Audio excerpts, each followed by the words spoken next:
What's going on, YouTube? Just got off on exit 56, and this is a Friday evening. I was gonna say Friday morning, so used to doing morning videos. Um, Before I get started, I don't think I shouted out the person that won the free stud credit. Shout out to Glamour Bulls. They're located in New York. Um, and appreciate everybody for participating, even though it wasn't that many. Appreciate you all for participating. Appreciate you all for watching. Um, I will do another free stud credit. I don't know when, but I will do another one. This won't be the first one, and most definitely won't be the last. It won't be the last of me giving away a free anything. The more subscribers I get, and the more I continue to do this, and the better my yard get, I will give back as far as like free stud credits and just free stuff. It might not even be like a stud credit. It might be a dog one time. It might not be a dog. It may be like a basket. It may be anything. You never know. Um, but yeah, that's that. So shout out to Glamour Bulls. Located, like I said, located in New York. They won the free stud credit. Don't know when they're gonna use it, but it's up to them, up to their discretion whenever they want to use it. So let's get started on this particular topic that I've been meaning to go over for a while. I'm gonna try to keep it short and sweet if I can, and it's about the market. You know, you see it all the time. Is the market dead? Is the market dying? Um, People are selling bulls, but they're not selling them like they was or like they were. And I've had a few people ask me, to come over to Breed to Monday, like, do I think the market is dead? And even guys that I know that's breeding that I work with, that, got bulls, and they asking me, like, do I think it's dead? My answer is no. I don't think it's dead. And you hear the same old saying, it's not dead, it's just, you gotta have quality, you gotta have quality. You hear the same thing, quality is up to the person that's buying, right? You know what I mean? What somebody might not think Monday quality. You know what I mean? Somebody might think Jasmine quality. It's just up to the person that's buying the dog. And I think the problem that we're facing right now, other than economical and the economy, the economy and what's going on with jobs, and if we're in a recession or we're in a silent recession, other than it being that, because that is a major issue, other than it being just that, I think the problem is we have too many breeders, not enough buyers. And when I say too many breeders, not enough buyers, I mean with the American Bully, you talk about pockets, standards, XLs, yes, they're taking a hit as well. But they have a clientele to where people are buying their dogs to breed. They have a clientele where the people are buying their dogs for pets. Not like pet home that the dog is messed up, but just, a regular pet.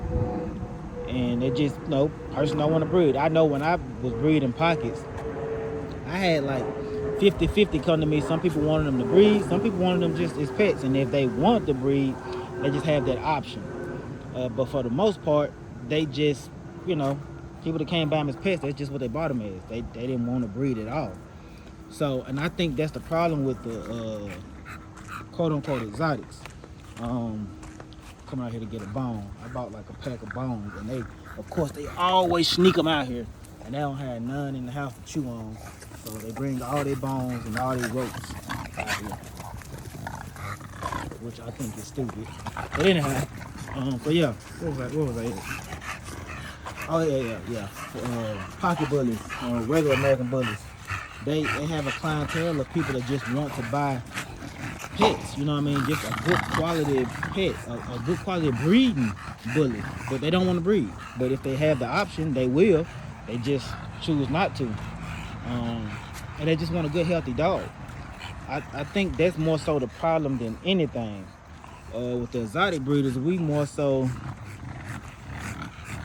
when the last time or when is the time you've heard a person say, hey, I just want an exotic bully for a pet? Usually when somebody's buying an exotic bully, they buying them to breed. Like this breed is this breed is like just full of breeders, man. That's it. It's full of breeders. And I think that is where the problem lies, because if you got something that's just full of one thing, which is breeders, and nobody buying them for just like regular healthy pets, then it becomes a problem. Because what happened when the breeders, which they're doing, stop breeding and start selling all their dogs? Not the breeders that's been doing it for a while. I mean, there's some breeders that's been doing it for a while, that's switching it up. But like the newer breeders that came in 2020, 2021, they end up, they got the PPP loans and all the other loans that was dishing out, and they was just buying dogs by the busload and just spending money to where they came in and realized, hey, it's not like I thought it was. That's a problem within itself as well, because people just hopped in, thought this stuff was easy, and they're just buying dogs left and right. So you got those people that came in, bought all those dogs, now they're selling all their yards and getting rid of everything. And like I say, this breed itself is just not known for people to just want them as pets. And I think that's really the major problem. When you got something where a breed like this is just known for people, just known for stacking and breeding, and that's it, eventually you're gonna run into a brick wall, because nobody is buying the dogs for pets. Like you look at French Bulldogs, of course French Bulldog got hundreds of years on the exotic bullies, It's an established breed, been a while for a while. English Bulldogs as well. But I'm gonna stick to the French Bulldogs and English Bulldogs because they kind of like in the same with the exotics. They use those dogs to create exotics. Those dogs about is pets, and those dogs about is breeding stock. And some of the pets are breeding stock. People just want them as pets. So, and that's the big difference between that breed and this breed, other than it being 100 years ahead of us. But people are buying those dogs. It's just, I just want them. I just want a French Bulldog, bro. I just want an English Bulldog. I want a healthy English Bulldog that look good. I can bring this English Bulldog out. If somebody want to breed to my male or like my female, I can breed it if I choose to. I just don't. I just want them because I like the dog. And you got the ones that buy them and breed them. And they got that sweet spot, man. It's like a 50-50.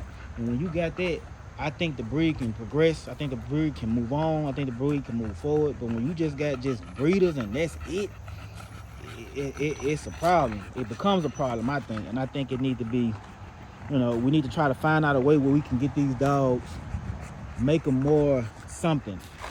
They're companion dogs. But we got to be able to make them more something. More likable by the people, because, it's a hate campaign on these dogs. Because, rightfully so, man, a lot of these dogs, have health issues, and when they first came out, they were fucked up.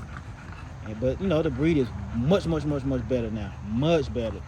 And I think this breed should be damn, Coco, you looking good. I'm sitting here looking at Coco, thinking about this dog. She looking real good right now. Sheesh. Holy smokes. Look at that neck. Holy.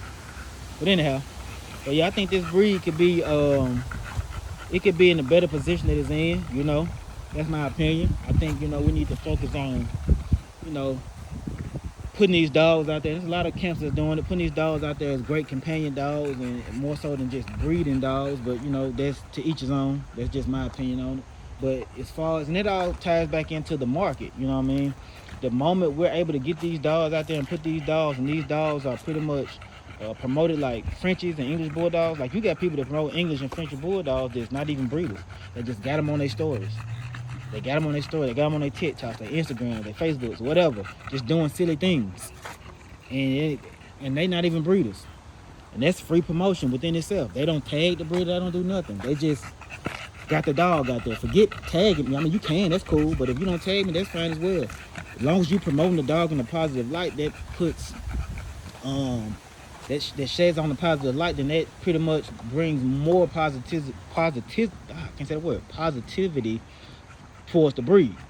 So if you're showing the dog and you're not a breeder, you just got an exotic bull or a Frenchie, like I say, and you just showing the Frenchie or the exotic bully doing something crazy, I'm just stick to the exotic bully. You doing something crazy with the exotic bully, he's doing some old goofy stuff that's funny, you know what I mean? People start to warm up to that. It may sound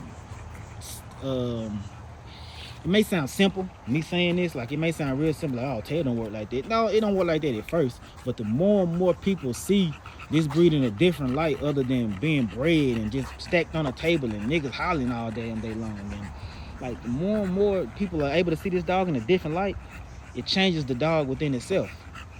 Then people are more interested in the dog. You know what I mean? I had people at work that ask me what type of dog I breed, and I tell them, they're like, oh, I don't live long, dude. You know, that's the first thing that come out their mouth. They got a lot of health issues because that's what they're taught. That's what they're told via internet or via social media. So, you know, but French Bulldog ain't got that stigmatism. You know what I mean? They don't get it. Like I said, it's been around hundreds of years. You know, you say somebody Frenchie, either they like the people that like it, or either they love it or they don't because of the look. So that's just my opinion, man. I think we need to kind of pivot a little bit how we promote these dogs, other than how we promote them. It's cool to promote how we promote as far as like stacking them, you know what I mean, doing like some of the stuff that we do, like some of the cool videos that's out there. But I really think we need to try to promote them in another light, to try to get like regular everyday people that want these dogs. That's where the breed itself shoots. It gets better, in my opinion. It gets better when when people that just work 9 to 5 want these dogs because they just like them. You know what I mean? And they not thinking like, oh, them dogs 10, 20, 30,000. They gotta realize like not all these dogs are their price. It's like 1% selling these dogs for their price. Not everybody's selling dogs for 6 digits, 5 digits. You know what I mean? That's a lot of people ain't doing it. So, you know, like I said, I think people got to realize, like, these dogs are affordable. They're affordable, you know what I mean, depending on your budget, but they are affordable. You know, some of these dogs are $2,000, $3,000, $4,000. You know, I know it gets a little up there at times, but, you know, I've seen people buy, like, regular dogs. Most I've seen a 9 to 5 person pay for a dog was $5,000. And that was a Rottweiler that had, like, a incredible pedigree, let him tell it. He didn't want to breed the dog. So people will pay up to $5,000, but for the most part, I always hear between $1,500 to $25,000, somewhere around there. So I say, man, I just think this breed needs to be marketed a different way. We're marketing it great as far as like breeders, like we marketing it pretty well when it comes to that. But when it comes to like regular everyday people, like we need to market to where we kind of need to pivot just a little bit, you know. And I think once we do that, once we get that market where people are buying them for pets, that's when we'll see a change. We'll see a change. My opinion only. That's the reason why I do some of the things that I do with these dogs, as far as taking them places, showing them, putting on costumes, blah, blah, blah, blah, blah. I'm trying to show them in a different light. You know, I'm sure other breeders do it as well, but I try to do it a lot. I try to stand out by doing that, because I could just show you dogs all day long, you know what I mean? But, you know, I want to show you these dogs' personality. I want to show you these dogs are cool. I want to show you these dogs are goof troops, just like the Frenchies and the English Bulldogs, and they're great companion dogs. That's my goal. You know, of course I want to create badass bulls, badass complete bulls. Of course, that's always the goal. But I also want to show the personality of the dog as well. Stop, Marley. Stop. So, I mean, all that goes into, really, I guess. All that goes into the bull itself. I mean, it goes into the market itself, as far as like, is the market dead and stuff like that. No, I don't really think it's dead. Like I said, it's the quality of the dog, you know, and everybody's quality is different. Dogs are, dogs are selling, you know. It's probably just a little slower right now, you know. Just a little slower right now, but I think once we kind of pivot on where we put these dogs at, as far as like who hands touches the dog, instead of just people getting them just to breed, we actually got people that want them for pets. I think once we figure that out, we'll be pretty good. You know, I think it'll get back to where. Then I don't even really think it's that. I just think it's more so that 2020, 2021 vibe had everybody thinking these dogs were gonna keep selling for that price, and I actually think it's just leveling back out. It's leveling back out, but it kind of dipped a little bit, I guess, in a sense, because of the economy. So, but at the same time, all those other things I said are factors as well. I believe, you know, those things are major factors. So, you know, hopefully I didn't ramble too much and I stayed on point, which I think I did, because I say the stuff that I'm saying pretty much attributes to, I think, some of the dip.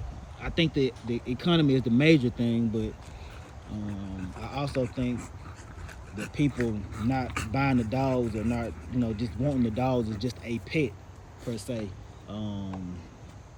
That plays a major part as well, because when it's just only breeders buying the dog and that's it, and a lot of breeders are selling their stuff, then what happens? If there's only one type of person buying the dog and that one type of person fade out, who breeders gonna sell to? Other breeders out the wild just like, all right, you need to expand it. So, but that's my 2 cents. I try to keep this video short, but it's just hard too when you talk about this topic. So, other than that, I hope I said something that sparked something in somebody's brain. Maybe you can leave a comment and maybe I can do a second part to it. I don't know. But anyhow, you guys know the slogan. You want it, I got it. I don't, I get it. Get why the getting is good. I remember times you guys inventory. Tater tot. Signing off, exit 56. Talk to him. Peace.